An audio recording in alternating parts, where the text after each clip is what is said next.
At Eastwood High, Akane was known for two things: managing the school's baseball team and looking like she had stepped straight out of a teen romance novel.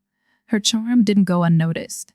The players admired her for her dedication and, well, her knack for making every pep talk sound like a dramatic movie monologue. Among them, Shoya, one of the team's star players, secretly held her heart, and she held his. Unfortunately, their romance had to be kept quieter than a library during finals week because of a strict no-dating rule for team members. But Akane wasn't always a baseball aficionado. Once upon a time, she was part of the swimming team until she realized the water wasn't exactly her best friend. She quit after being labeled a landlubber, a term she thought was absolute rubbish. In an ironic twist, she found herself joining the baseball team instead. Because love, unlike swimming, didn't require streamlining. Things were going smoothly until one evening after practice, when Akane stumbled upon Coach Tanaka attempting some questionable dance moves in front of another teacher. Rumors about him being a party animal were no longer rumors. They were painfully accurate. Akane, being more of a curl-up-and-freeze type, stared in sheer disbelief, unable to turn her gaze away. The coach, however, spotted her and grinned. He stopped mid-move and called out, "Akane, come to the guidance office later. I'll be giving you a lesson on how to live a little and enjoy life like a true lady." "Heh," he said with a wink that made her skin crawl. She nodded, knowing full well this wasn't going to end with a library visit. Later that night, Coach Tanaka unveiled his grand plan. "You're great academically, Akane, but let's be real. Success in life is 10% brains and 90% knowing how to clear dungeons with flair." Akane gawked. "Are you seriously making me practice that type of dungeon clearing? Are you serious right now, dude?" "Yes," he replied. "And you'll thank me when your future depends on it," he said, dead serious. The kicker? He reminded her that Shoya totally digs girls who can clear dungeons perfectly. Despite feeling like she'd stumbled into a sitcom, Akane agreed, reasoning that love makes people do weird things. Besides, it was just dungeon clearing. How hard could it be? It turned out to be very hard. Especially when Tanaka accidentally used special holy milk mid-lesson, enhancing his performance but throwing Akane off completely.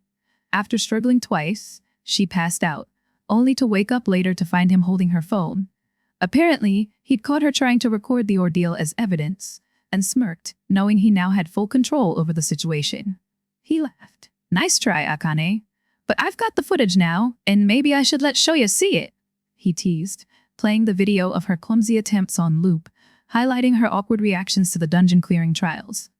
Akane panicked, immediately yelling, "Please don't!" Tanaka thought for a second before saying, "Fine," with a grin. "But only if you agree to more lessons. Your dungeon skills need work, and this time no protective gear to assist me, okay?"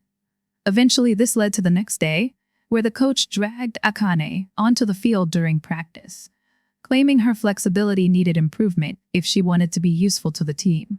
The coach explained to the team that they were strictly forbidden from even glancing her way, knowing full well what he was about to do. Despite the awkwardness, Akane powered through, praying no one noticed her dungeon flexibility lessons on full display or how much she was struggling at the moment. Later in the day, Shoya asked if everything was okay, noticing that Akane seemed off. She was still in denial and gave him her best reassuring smile. "Everything's perfect," she said, hiding her bruised demeanor behind a confident kiss. As the days rolled by, Akane noticed something strange, something unique and different about herself. She wasn't just surviving these lessons anymore. She was thriving and enjoying them, feeling the excitement and adrenaline. After a while, she decided to ask if Tanaka had been sneaking his special milkshake into the dungeons again. Totally not suspicious at all, but he denied it. "You don't need it anymore," he said. "You've got the best instincts now," he added proudly, knowing his training had been paying off. Dungeon instincts? Akane wasn't sure if that was a compliment or a curse at this point, but all she cared about was how fun and exciting it was for her now. However, one evening, Tanaka decided to pull a prank by pretending Shoya was calling him. He threatened to put her on speaker so that Shoya could hear her in all her glory.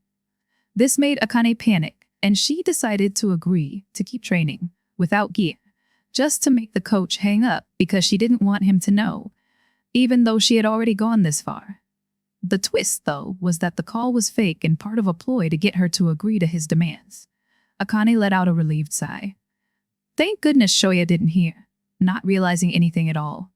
Tanaka smirked. See? You're getting into it. Soon, you'll be the life of the entire school baseball team. You'll be everyone's favorite manager, for sure. Or I'll be in ruins, she muttered. The breaking point came when Tanaka made her disguise herself as Louvia, a fake fan for the baseball team, and made her party with the team after a big win. This, of course, involved multiple players assisting her and releasing their frustration in this unique dungeon-clearing lesson.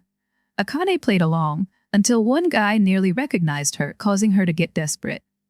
She decided to amp up her dungeon clearing to absurd levels, fully committing to the louvia persona to make them forget they might recognize her. This went on for a while until, by the end of the night, she wasn't sure who she was anymore. Was she still Akane or Louvia, the new fan of the club? Fan or manager? Who knew? Tanaka laughed so hard he nearly dropped everything he was doing. Unbelievable. You're really getting into it, he said. Akane was horrified, thinking, what have I become? The coach, however, declared her the team's morale booster for the future, causing all the members to cheer.